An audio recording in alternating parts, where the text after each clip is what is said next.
Ayan, isang maganda at mapagpalang araw po sa bawat isa sa atin. Purihin ang ating Panginoon.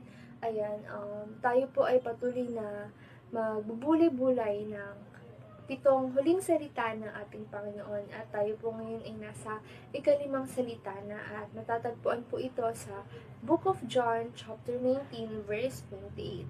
Ako ay nauuhaw. Bago po tayo magsimula, tayo po muna ay manalangin.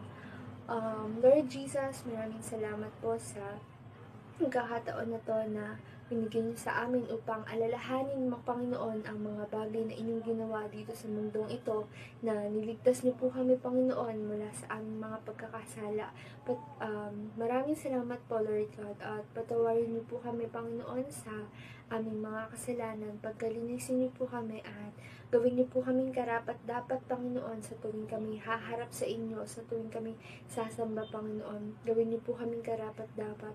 At Lord Jesus, give us wisdom and knowledge, guidance and protection sa pag-aaral ng inyong salita. Maraming salamat, Lord God. Tunay pong kaibuti ninyo, Panginoon.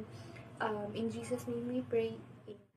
Ayan, kung atin nga pong mapapansin, ang ikaunang salita ay para for forgiveness. And the second is for salvation.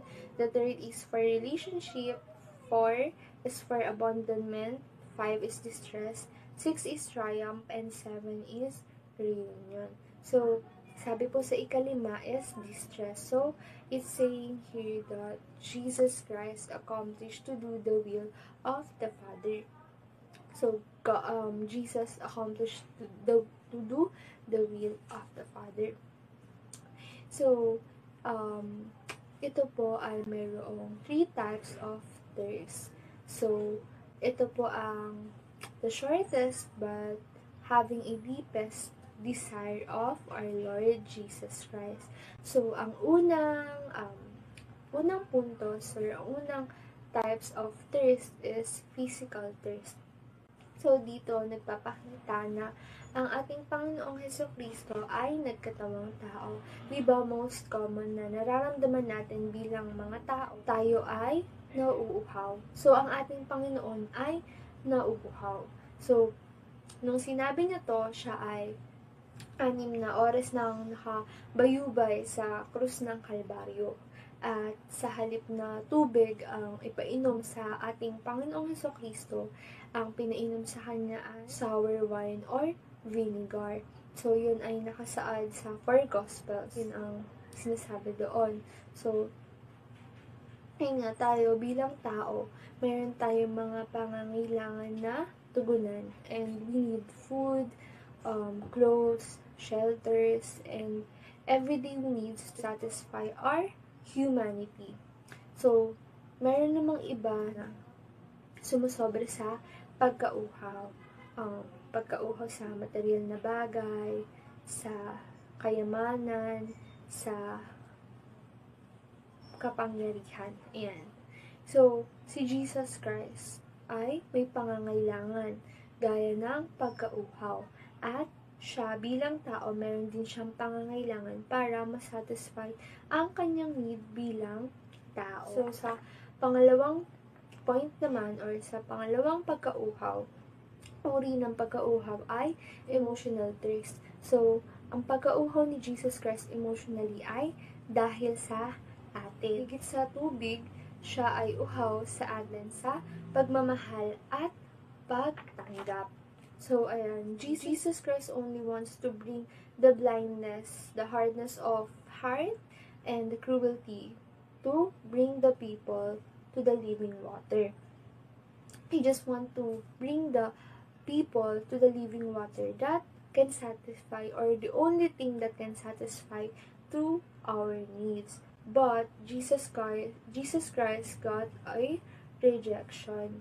So, di ba nga na malagi dito ang ating Panginoong Hesukristo sa mundo natin.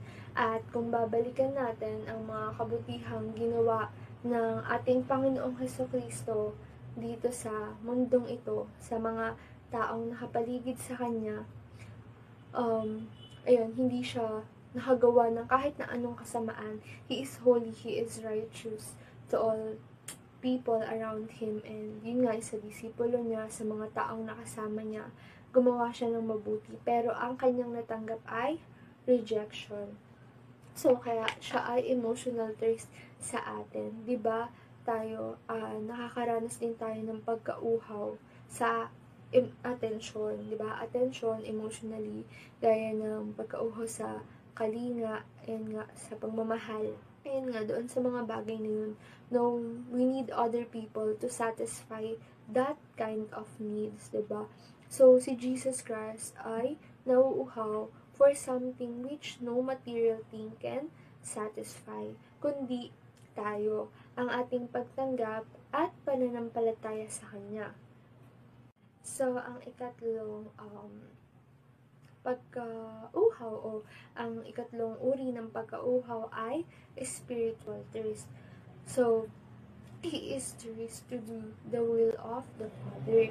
Kaya nga po nang sabi ko kanina, He accomplished to do the will of the Father. So, tayo sa buhay natin, kahit na maayos tayo, kumpleto na yung mga bagay na gusto natin, okay naman lahat, maganda na yung buhay natin, pero meron pa ding kulang. Meron pa ding parang, okay naman ako, pero bakit parang may kulang? And that kulang is only Jesus Christ can fulfill. Ayun nga, the deepest longing of every human's heart is the desire for God. So, we have to love Him more, to long Him more, to seek Him more, and to know Him more. And so, at the end of the day, no one can satisfy our need but only Jesus Christ. And let's pray na sa dulo ng buhay natin ay ang ating Panginoon ang kailangan natin, at huwag natin kakalimutan na ang ating Panginoon ay nagsakripisyo ng kanyang buhay para tayo ay iligtas mula sa ating mga kasalanan. Ayan.